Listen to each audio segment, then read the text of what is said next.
Ramkishore sir से मेरा question है कि सर ई ग्रंथालय के बारे में या लाइब्रेरी सॉफ्टवेयर के बारे में यदि क्वेश्चन वहाँ पे राइज किए जाते हैं तो किस टाइप से हो सकते हैं सर? क्या चीज राइट किया जाते हैं?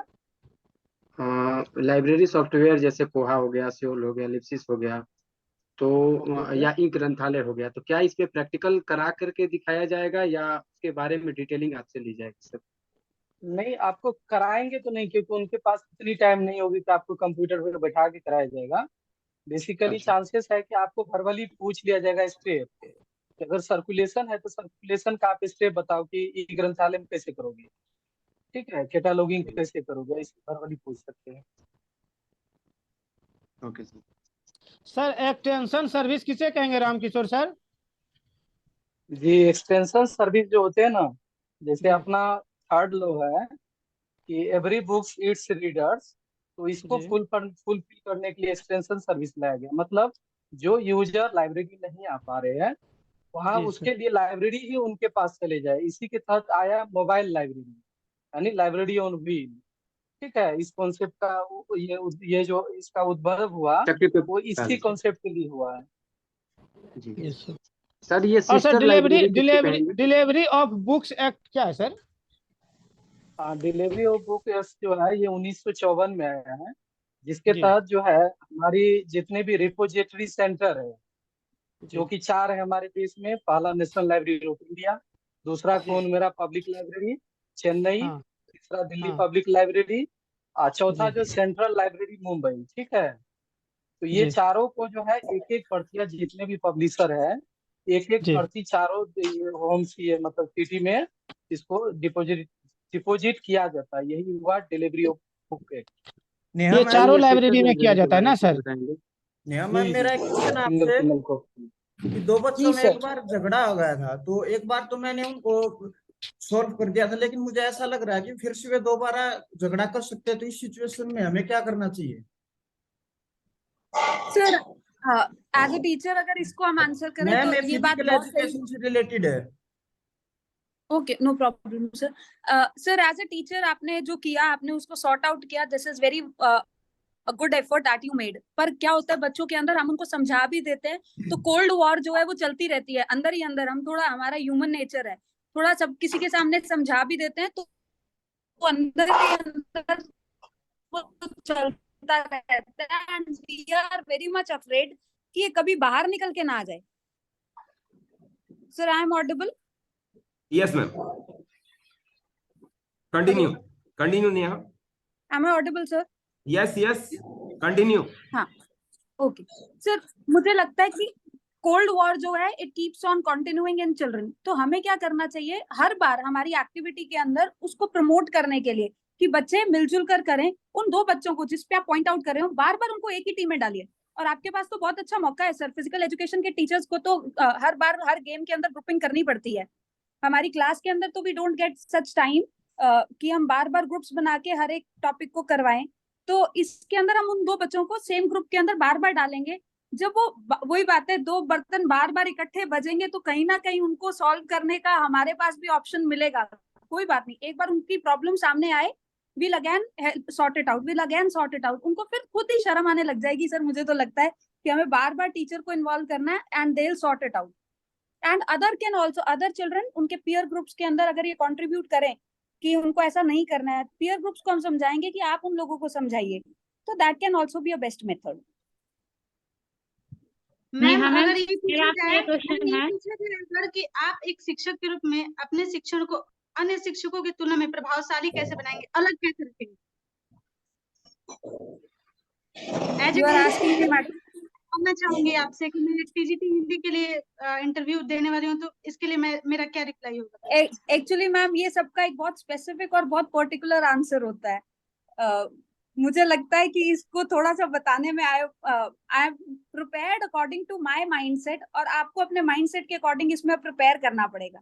इट इज लाइक कि वो कॉमन हो जाता है जब हम किसी प्लेटफॉर्म पे उसको डिस्कस करते हैं, but really this is a very good question and this is one of the questions जो आपको दूसरों से बेटर प्रूव करेगा।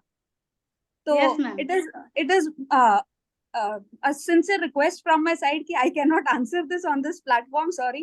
क्योंकि फिजिक्स है, आप समझिए एंड यू कैन थिंक, पर आपको ये विकास सर, hint याद रखना है कि इसका आंसर बहुत स्पेसिफिक सर, मिलेगा, मेरा एंड यू कैन प्रश्न है, take library and I'll tell you, this answer has been given to me by Manoj sir very well. You can take personal help of Mr. Manoj for this. Vikas sir, library lead मेरा Okay. एक question है। एक बच्चे को पूरे दिन में कितने घंटे लाइब्रेरी में स्पेंड करने चाहिए? एक बच्चे को लाइब्रेरी पीरियड कराई जाती है मैम, और उस पीरियड के दौरान ही लाइब्रेरी में बच्चे को बुलाया जाता है। लाइब्रेरी पीरियड हर विद्यालय के अनुकूल होता है, उसके अनुकूल मैक्सिमम 45 मिनट दिए जाते हैं मैम शायद। तो पूरे दिन में 45 मिनट्स? सर KVS में एक वीक में 2 पीरियड्स है शायद लाइब्रेरी के लिए, शायद। एक वीक में 2 पीरियड तो है मैम, ठीक है, लेकिन उसके टाइमिंग क्या है वो चीज देखना होगा ना, कि कितने आई टाइमिंग थिंक उनको दिया। 35 मिनट्स का एक पीरियड रहता है, तो वही है, पर जो टाइम टेबल के according I am telling you, it is 2 periods a week. मेरा KVS मेरा का एक है, क्वेश्चन आपके है अकॉर्डिंग बच्चे को लाइब्रेरी में कितना टाइम स्पेंड करना चाहिए? मैम मेरे अकॉर्डिंग अगर देखा जाए तो लाइब्रेरी में अगर शिक्षा को पाना है, अगर किसी बच्चे को कोई चीज समझ में नहीं आ रही है तो उसे लाइब्रेरी से जोड़ना चाहिए। और जब तक से लाइब्रेरी से जुड़ेगा नहीं, बच्चा पढ़ना सीखेगा नहीं, तब तक से चीजों को वो समझ नहीं पाएगा। उसको अपने डेली लाइफ के साथ इंटरेक्ट करके और तब जाकर के चीजों को सीख पाता है कोई बच्चा। तो मेरे अकॉर्डिंग लाइब्रेरी में कम से कम तो 1 आवर तो देना ही चाहिए लाइब्रेरी के अंदर। वैसे घर पे जाता है तो बुक से तो इंटरेक्ट उसको रहना ही चाहिए, बुक से उससे संबंधित रहनी चाहिए। लेकिन अगर इस जी सर बोलिए विकास सर। कौशिक सर से एक क्वेश्चन है मेरा। सर, जो गवर्नमेंट द्वारा चलाए जा रहे मूक प्लेटफॉर्म है, मूक्स, उनके बारे में आप बताइए मुझे। मूक्स क्या होते हैं और कौन कौन से मूक प्लेटफॉर्म चलाए जा रहे हैं CBSE या फिर NCERT द्वारा? वो सॉरी सर, मैं सुनाई नहीं दिया, एक बार वापस बताइएगा। कौन सा प्लेटफॉर्म क्या है? मूक्स, MOOK, MOOC है ना? सॉरी सर, इसके बारे में सुना नहीं मैंने, आप एक बार बता सर, दीजिए। मुझे कुछ इसके मैसिव बारे में ओपन ऑनलाइन कोर्स होता है। MOOC सर बुक के बारे में मुझे जो पता है वो मैं बताना चाहूंगी। जी। सर इसका फुल फॉर्म है मैसिव ऑनलाइन ओपन सोर्सेज। ये डिस्टेंस लर्निंग जो होती है उसके लिए, मतलब जो कंटेंट होते हैं उसके लिए ये प्रोवाइड कराते हैं MOOC के जरिए। जो डिस्टेंस लर्निंग होते हैं ओपन यूनिवर्सिटी से, या फिर ऐसे हम कुछ करते हैं, मतलब एजुकेशन लेते हैं डिस्टेंस से, तो उसके लिए MOOC का सहारा लिया जाता है। कोई ऐसे इसमें स्वयं प्रभा और प्लेटफॉर्म आपको स्वयं पता है? कुछ नाम बता दीजिए मुझे। हाँ हाँ, इसके तहत कुछ प्लेटफॉर्म है, जैसे कि स्वयं मानेंगे, NPTEL स्वयं है प्रभा। जो कि इंजीनियरिंग से रिलेटेड देते हैं, EPG पाठशाला है जो आपको ये कंटेंट देंगे, PDF के रूप में देंगे। बाकी ट्यूटोरियल भी बहुत सारे उपलब्ध है इसके।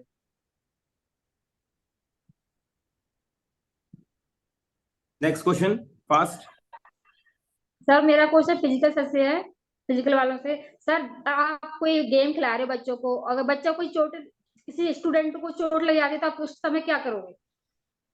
हम सबसे पहले तो हम फर्स्ट एड का यूज करेंगे, और अगर हम कहीं बाहर जा रहे हैं तो कंडीशन देख के, अगर बच्चा ज्यादा सीरियस है तो जो नजदीक है उसको यूज करेंगे।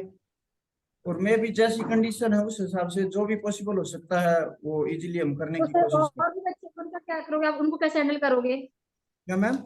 और भी स्टूडेंट होंगे ना वहाँ पे, उनको आप उनको छोड़ के चले जाओगे क्या? मैम स्टूडेंट को तो नहीं, लेकिन साथ में अगर हमारे साथ और सीनियर्स भी पर्सन होंगे तो एक बंदा तो कम से कम उनके साथ हो जाएगा, और तो स्टूडेंट्स के साथ में रहेंगे। आप क्या कहना चाहते ओके। हैं? बच्चे की चोट लगी, बच्चे को चोट लगी है तो सबसे क्वेश्चन पहले है। तो फर्स्ट एड दी जानी चाहिए उसे। सही है। अगर स्कूल में लगी है प्रिंसिपल को इन्फॉर्म करना, और अगर ज्यादा चोट है तो उसको नजदीकी हॉस्पिटल में लेके जाना, और बाद में उनके पेरेंट्स को भी इन्फॉर्म करना ताकि उनको पता चले और उनको घर ले जा सके और उसके आगे ही केयर कर सके। I believe Pooja, there is a facility of nursing over there, and first of हाँ all, सर, वही ना, इसमें the फैसिलिटी help तो of होती है तो हाँ जी जी। और एक मॉनिटर को आप कह सकते हो कि आप सारे बच्चों को हैंडल कर सकते हो, एक मॉनिटर भी रहता है आप उस समय, तो आप इस तरह से और स्टूडेंटों को हैंडल कर सकते हो। ओके, ऐसे नहीं छोड़ सकते आप और स्टूडेंटों को, और उस बच्चे को नर्स वगैरह का हेल्प लेके कर सकते हो। Very right. हमारे बीच में अमृता है, बहुत शाई है, बोलती नहीं भाई। अमृता पटना से हो, कुछ बताओ हमें, हमें भी पता लगे बिहार वाले बहुत स्ट्रांग हैं। और ये देखो आदित्य विकास कितना पार्टिसिपेट यस करते हैं। सर। सरिता आज आप भी नहीं बोल रही, आपका हिंदी सब्जेक्ट है, आपको निशा है सामने, इनसे कॉम्पीट कर सकते हो। इवन निधि, निधि आपकी क्लासेस शुरू हो रही है बहुत जल्दी, ऑनलाइन आपने मैसेज करा था और आपका जो टाइमिंग है वो जी सेट हो सर। रहा है बहुत जल्दी, ठीक है, आपके लिए खुशखबरी है। ओके। और सर आप लोग मेरा है ना क्वेश्चन है। डिस्कशन फटाफट किया करो, आप लोग ये देखा करो टाइम की जो सीमा है ना वो सर बहुत मेरा लिमिटेड है हमारे बीच में। और आज का जो लास्ट मिनट है वो मैं मुझे लगता है निशा को देना पड़ेगा, क्योंकि निशा बहुत बढ़िया सिंगर है आपके बीच में। और आज जब मैं बोलूंगा कि निशा स्टार्ट, तो निशा कुछ भी बढ़िया सा आप लोगों को शोर सुनाएगी और बिना रुके स्टार्टअप कर देगी, ठीक है। अभी हमारे पास समय अच्छा है, कंटिन्यू कीजिए क्वेश्चनिंग का, सर जल्दी सिस्टर फास्ट। लाइब्रेरी के बारे में कुछ बताएंगे? हाँ जी बोलिए जी। रामकिशोर सर सिस्टर लाइब्रेरी के बारे में कुछ बताएंगे? यस यस, ये इफ्ला का इनिशिएटिव है सिस्टर लाइब्रेरी, ठीक है, जो कि इफ्ला 1927 में आया है, उसी के तहत ये सर्विसेज देती है। सर इसके अंदर क्या कराया जाता है सिस्टर लाइब्रेरी में, क्या किस टाइप से है सर? कुछ क्लस्टर टाइप की वर्किंग है, एग्जैक्ट मैं अभी नहीं बता सकता हूँ, ठीक है, देख लूंगा। Okay sir. Next question fast. Sir मेरा मेरा एक विकास क्वेश्चन, पाठक सर से क्वेश्चन है। सर हाँ जी, विकास हाँ सर जी, मेरा क्वेश्चन है, हाँ जी जैसे मैं बोलिए। जी कॉमर्स स्टूडेंट को टीच करूंगी पीजीटी के लिए, तो मैं इलेक्ट्रिक मतलब टेक्नोलॉजी का सहारा लेकर उनको कैसे टीच कर सकती हूँ? कोई स्पेशल सॉफ्टवेयर है या फिर कौन कौन से ऑप्शन मेरे पास होंगे वहां पर? देखिए अभी तो अगर हम टेक्नोलॉजी की बात करें तो दो तरह की टेक्नोलॉजी हम यूज करते हैं क्लासरूम में। एक तो क्लासरूम एड कहलाते हैं, और एक होते हैं कि जो ऑनलाइन हम ट्रेनिंग देने के लिए यूज करते हैं बच्चों को। तो अभी तो ऑनलाइन का सिस्टम, क्योंकि अब तो कोविड के कारण नहीं है, अभी पहले बीच में कोविड कोविड था, तो हमें ऑनलाइन प्लेटफॉर्म बिल्कुल अलग हो जाते हैं। अब अगर हम क्लासरूम में जाके बच्चों को पढ़ा रहे हैं, और तो वहाँ पे तो हमें टीचिंग एड यूज करने पड़ेंगे आईसीटी। आईसीटी में सबसे पहली बात ये होती है कि हमें प्रोजेक्टर पे पढ़ाना होता है। तो प्रोजेक्टर पढ़ाने के लिए हमें जरूरी है कि हमें स्लाइड्स बनानी आती हो, प्रेजेंटेशन सबसे पहली चीज होती है, प्रेजेंटेशन, ऑडियो विजुअल रिप्रेजेंटेशन जिसे बोलते हैं। तो प्रेजेंटेशन मतलब पावर पॉइंट पे आप शुरुआत करें, स्लाइड्स में बना के ले जाएं। स्लाइड्स के अलावा जीआईएफ और जेपीजी इमेजेस का उपयोग ज्यादा से ज्यादा करें हम। एनिमेशन का उपयोग करें, ताकि जैसे कोई चीज अगर हमें प्रोसेस समझानी है, फिजिक्स की केमिस्ट्री की कोई क्रियाएं समझानी है, तो कोशिश ये कर सकें कि उनको हम विजुलाइज कर सकें, वीडियोस के फॉर्मेट में या फिर एनिमेशन के फॉर्मेट में कर पाएं तो ज्यादा बेहतर होगा। और अगर कोई ऐसे हैं जैसे हिंदी पढ़ा रहे लोग, तो उसके लिए कोई कविताएं कोई बढ़िया सिंगर्स का हो, या फिर कोई नाटक उसमें चला सकते हैं, क्योंकि जैसे वीकेंड्स में लोग कई कई स्कूलों में चलाते भी हैं। कोई जैसे वैल्यू एजुकेशन के लिए, तो वैल्यू एजुकेशन के लिए तो मुझे लगता है कि पढ़ाने या बोलने से ज्यादा बेहतर होता है कि उनको कोई स्टोरी टेलिंग का कोई भी स्टोरी चला दी जाए, तो वो भी एक ऑप्शन है। फिर आपको इसमें टीचिंग एडमिशन में यूज करना आना चाहिए। बहुत सारे ऑप्शन होते हैं, जैसे सर्कल बनाना है, ड्राइंग करनी है, तो ड्राइंग के विकल्प होते हैं, तो उनको भी चलाना आपको आना चाहिए। तो सारा मतलब कंबाइंड कहें तो उसके लिए अम्ब्रेला टर्म तो यही यूज करेंगे, प्रेजेंटेशन आपको देना आना चाहिए, प्रेजेंटेशन वाले एप्लीकेशन आपको सारे आने चाहिए। सर मेरा क्वेश्चन एक और है रामकिशोर सर से। सर मैंने डीडीसी, सीसी, यूडीसी में ये सारा चीजें जैसे कि कंप्लीट कर लिया, उस चीज को प्रिपेयर कर, और नेशनल लाइब्रेरी के बारे में कब इसका क्या हुआ, ये सारा चीज मैंने ओसीएलसी हो गया, पब्लिक लाइब्रेरी के बारे में पूरा हिस्ट्री इसको कवर कर लिया। और इसके अलावा मेरे को और क्या करना चाहिए सर इंटरव्यू के लिए? और क्या करनी चाहिए वो तो मनोज सर बताएंगे एक्चुअली, और क्या करनी चाहिए। रामकिशोर आप सर बहुत बाकी एक्सपर्ट सब हो लाइब्रेरी में, आप जॉब कर रहे हैं, वो आपसे उम्मीद रख रहे हैं, आपको कुछ थोड़ा सा आप हेल्प करिए। ही एक्सपेक्ट समथिंग गुड फ्रॉम हाँ, you. Yes yes sir, basically देखिए आपको कैटलॉगिंग से रिलेटेड चीजें की बेसिक जानकारी होनी चाहिए, जो कि भरवली आप बता सकते हो। क्लासिफिकेशन तो होनी चाहिए, साथ ही साथ अभी जो ई रिसोर्सेस है, जो वेबसाइट है, उनकी सर्चिंग टेक्निक है, वो आपको नॉलेज होनी चाहिए। और जो आप बता रहे हो कि जैसे कि नेशनल लाइब्रेरी वगैरह होती है, इसी तरह जो हमारी संस्था काम कर रही है, RRL हो गया, ILA हो गया अपना, तो अच्छे अच्छे जो इंस्टीट्यूशन है उसके बारे में भी इंफॉर्मेशन रखिए। और जो लेटेस्ट इनिशिएटिव है, चाहे इफ्ला का हो, OCLC का हो, ALA का हो, सिलिप का हो, ये सारी भी आपको जानकारी होनी चाहिए। सर तो क्या ये सब्जेक्ट का जैसे बुक का कोई नंबर बुक आपके पास दे दिया गया, वहां से आपको सीसी के थ्रू कॉलम क्लासिफिकेशन के थ्रू उनका नंबर भी बनाने के लिए दिया जा सकता है क्या, नहीं नहीं, इसकी प्रैक्टिकल के रूप में? चांसेस कम है। आपको वर्बली आपको क्लास नंबर पूछ सकते हैं, लेकिन जी देंगे सर, नहीं, तो क्योंकि अगर देंगे तो आपको सेट देना पड़ेगा डीडीसी का पूरा उनको, राइट तो सर, उतनी उसमें टाइम नहीं टाइम भी मिलेगा। लगेगा सर, उसको बनाने में हम्म। काफी टाइम भी लगेगा sir. Yes yes. Okay sir, thank sir you. एक सर मेरा क्वेश्चन है। मेरा हाँ एक जी, क्वेश्चन है एक सर। मिनट, बहुत दिनों बाद में हमारी फेवरेट स्टूडेंट अमृता बोली है, प्लीज उन्हें बोलने हाँ, दीजिए। बड़ी मुश्किल से उन्होंने शुरू किया बोलना। हाँ जी अमृता बोलिए, क्वेश्चन क्या भी उससे पूछ है रहे? सर।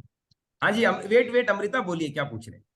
सर क्वेश्चन है कि केवीएस की स्थापना किस लिए किया गया था? थोड़ा दोबारा बोलिए, क्वेश्चन क्लियर कीजिए। केवीएस की स्थापना किस लिए किया गया था?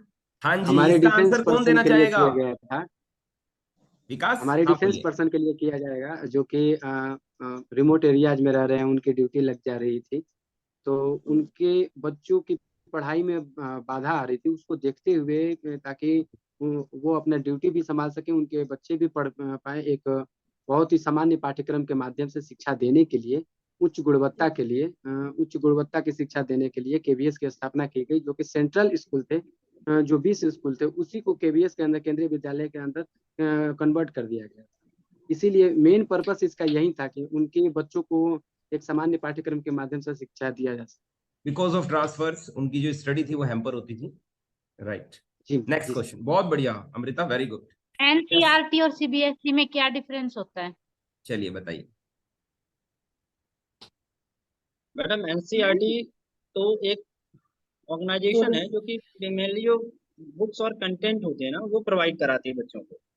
जो सीबीएसई बोर्ड है, इसलिए सीबीएसई का काम होता है क्या करना, एफिलिएशन देना, पाठ्यक्रम को निर्धारित करना या फिर करिकुलम बनाना, ये सारा काम इसका है। लेकिन जब उसको पूरा करने के लिए एनसीईआरटी एक सपोर्टिंग संस्था है। जैसे टीचर ट्रेनिंग देना है तो टीचर ट्रेनिंग के लिए जो मान्यताएं देंगी या उसके लिए देगा वो एनसीईआरटी देगा।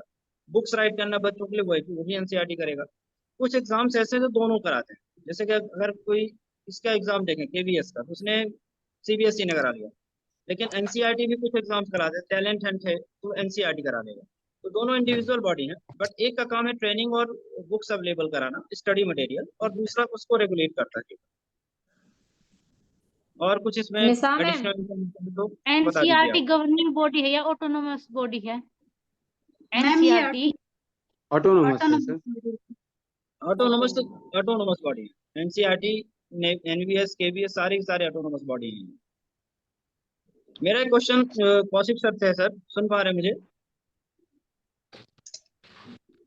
यस यस, कंटिन्यू विकास, आस्क। हाँ सर। सर मुझे बताइए कि फ्लिप फ्लॉप, रजिस्टर और काउंटर में बेसिक डिफरेंस क्या है?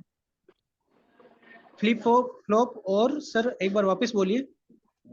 Flip flop, register and counter, इनका तीनों का पर्पस क्या है? हाँ, तीनों का पर्पस, रजिस्टर बिल्कुल बहुत सबसे फास्ट मेमोरी होती है, जिसका उपयोग केस मेमोरी के रूप में किया जाता है रजिस्टर का। और फ्लिप फ्लॉप और ये एक इलेक्ट्रॉनिक तकनीक मान सकते हैं या कुछ इलेक्ट्रॉनिक युक्ति मान सकते हैं, जिसका उपयोग काउंट करने के लिए किया जाता है। एग्जैक्ट मेरे को याद नहीं आ रहा, मैंने ग्रेजुएशन में पढ़ा था, मेरे को एग्जैक्ट याद नहीं आ रहा है, आप बता दीजिए इसका। देखिए इसमें क्या करना है कि जो फ्लिप फ्लॉप होता है, this is the basic building block for any electronic circuit. It is a by stable device. Flip flop एक बार में एक ही डेटा रख सकता है, या तो 0 या तो 1। अगर कोई आउट इनपुट नहीं दिया तो फ्लिप फ्लॉप बाई स्टेबल रहेगा, जो कि इसकी लास्ट सिचुएशन है, लास्ट जो इसका स्टेट है उसी में स्टेबल रहेगा। But when we need store more than 1 bits, then we need register. So register is created with the help of multiple flip flop by joining the multiple flip flop. तो register का काम हो गया bit को store करना, but is very fast and it is used as the computer registers cache memory. आपने ठीक कहा। थर्ड वन होता है counter. Counter is a type of register that change it state after each clock. वो count करने काम करेगा, जैसे कि 0 से 1, 1 से 2, 2 से 3 का वैल्यू को इंक्रीज करना है। काउंटर जो हम लगाते हैं कोई लूप आई प्लस प्लस करते हैं, तो वो काम एक्चुअली काउंटर का होता है यहाँ पे। तो counter is also electronic circuit that is built that is designed for the counting of any state or यानी रखिएगा सबका जो बेसिक बिल्डिंग ब्लॉक है वो होगा फ्लिप फ्लॉप। ठीक है जी। विकास सर, मेरा क्वेश्चन है, लाइब्रेरी का महत्व प्राचीन इतिहास और मध्यकालीन इतिहास में क्या था सर? लाइब्रेरी का महत्व प्राचीन इतिहास और मध्यकालीन इतिहास में ये था कि इसमें बुक की संख्या, जैसे हस्तलिपि, पांडुलिपि, ये इत्यादि जितने भी ग्रंथ होते थे वो काफी अच्छे तरीके से रखे जाते थे और इसका उपयोग बेहतर तरीके से किया जाता था पढ़ाई के लिए।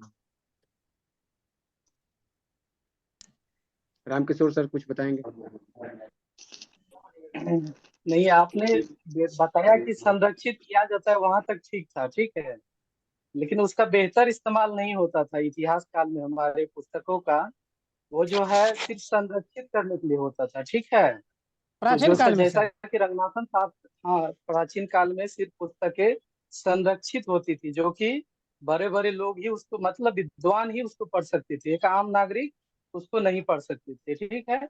लेकिन जैसे ही रंगनाथन साहब आए तो इन्होंने जो 5 लॉ दिया, 5 लॉ में से पहला लॉ जो है लाइब्रेरी आर फॉर यूज। तो जब से ये यस सर। टर्म आया तो ये इन्होंने इसको रिप्लेस किया उस टर्म को। पहले था कि पुस्तकें संरक्षित के लिए है, लेकिन जब रंगनाथन साहब आए तो इन्होंने बोला कि क्या है, पुस्तकें इस्तेमाल के लिए है। ओके यहाँ ओके से फिर ओके एक क्रांति आई। जी। सर यहाँ सर रिपोर्टिंग मेलविल किसको डेविल कहें? साहब ने मेलविल डेविल साहब ने 1876 में ही ये टीडीसी का पूरा चार्ट दे दिया था। फिर रंगनाथन जी ने 1933 में जो कि दिया। तो सबसे ज्यादा यूज में आने वाली डीडीसी की प्रक्रिया है। लाइब्रेरी के अंदर सबसे ज्यादा जो यूज की जाती है बहुत आसान तरीके से, तो वो डीडीसी की प्रक्रिया है। तो फिर सर रंगनाथन जी का ये जो 5 लॉ है ये तो यूज किया जाता है। फिर कॉलोन क्लासिफिकेशन के थ्रू इसका जो वर्गीकरण किया जाता है वो काफी टफ है, ऐसा क्यों? ऐसा इसलिए क्योंकि सीसी कब आई थी, 1933 में, ठीक है। अभी 2023 चल रही है, और लास्ट एडिशन कब आया है इनका, सीसी का लास्ट एडिशन? किसका? 87 में, 1987 में। 87 में। तो आप बताओ, तभी से इसका कोई भी लेटेस्ट अपडेशन नहीं हो पाया। तो जब कोई चीजें अपडेट नहीं हो पाती है तो वो समय के साथ अनुकूल नहीं हो पाएंगे। यही कारण है कि आज सीसी पीछे छूट गया। अगर उसकी भी कोई संस्था उनको एक्वायर करके उसको हैंडल करते, समय के साथ अपडेट करते, आज सबसे अच्छी पद्धति होती सीसी में, ठीक है। और डीडीसी का सर तो अपडेशन उससे भी हमेशा हो पहले रहा है। तो 1876 में मेलविल डेविल साहब ने दे दिया था ना। उससे भी पहले 1876 में दे दिया था इन्होंने। नहीं नहीं, दे दिया था वो अलग बात है, लेकिन जो उसमें खामी थी, मतलब कमियां थी। कमियां क्या था, डीडीसी को क्या बोलते हैं, प्योर नोटेशन। लेकिन जब आप जाओगे लिटरेचर में, लिटरेचर का क्लास नंबर बनाने जाओगे तो वहां आप मिक्सअप हो जाओगे, ठीक है। वहां कोई प्योर नोटेशन नहीं रहेगा, तो अब वहां ये फेल चीज हो था चुका था कि सबको बट बिकॉज ऑफ डिफरेंशिएट कर लिमिटेड देता। Time I am interrupting in between. आप लोगों को बताना चाहूंगा कि जब हमारे बीच में कोई फैकल्टीज होती है ना, जैसे अब नेहा है यहाँ पर, she is already working in NVS, तो आप लोगों को जो फैकल्टी मिलती है, कई बार केवीएस फैकल्टी भी आती है, तो उस समय आप फैकल्टी से ना ज्यादा क्वेश्चंस पुट अप जरूर किया करो, क्योंकि फैकल्टी से आपको बहुत कुछ सीखने का मिले, क्योंकि डिस्कशन तो अपने रोज ही करते हैं, तो आपको नई नई बातें पता चलेगी। ओके, ये बेनिफिट आप लोग लिया करो। ओके, मैं भी आप लोगों के लिए कुछ लेटेस्ट प्लान करने वाला हूँ, कुछ कोर्स सोच रहा हूँ कि अपने जो स्टूडेंट्स कोर्स कर गए या आप लोग बैठे हो, तो आप लोगों को और क्या ऐसा करवाऊं जिससे ना आप लोगों को और शार्पन हो जाए स्किल्स। तो I am planning sir something. हम लोग का आपके पास कोई रिजल्ट आएगा आइडिया ना, हो एक बार तो फिर आप आएंगे मुझे सर। व्हाट्सअप कर देना, यहाँ दिमाग मत लगाना। अब बात आती है कि ये जो 1 मिनट है इसको बढ़िया कैसे बनाया जाए, एकदम खुशी खुशी कैसे इसको रखा जाए ना। तो हमारे बीच में बहुत अच्छी सिंगर है भाई निशा, और निशा मैं चाहूंगा ये मिनट आपका है। 1 मिनट 10 सेकंड रह गए हैं। Whatever you want to show us, please एक अच्छी परफॉर्मेंस जरूर दीजिए अपनी सिंगिंग मेलोडियस वॉइस से। Please start. Sure sir, sure sir. मैं एक म्यूट भक्ति गीत म्यूट गा एवरीबॉडी। रही हूँ। बोलिए। मिलता है सच्चा सुख केवल, मिलता है सच्चा सुख केवल, भगवान तुम्हारे चरणों में रहे ध्यान, तुम्हारे चरणों में। चाहे बैरी सब संसार बने, चाहे जीवन मुझ पर भार बने, चाहे मौत गले का हार बने,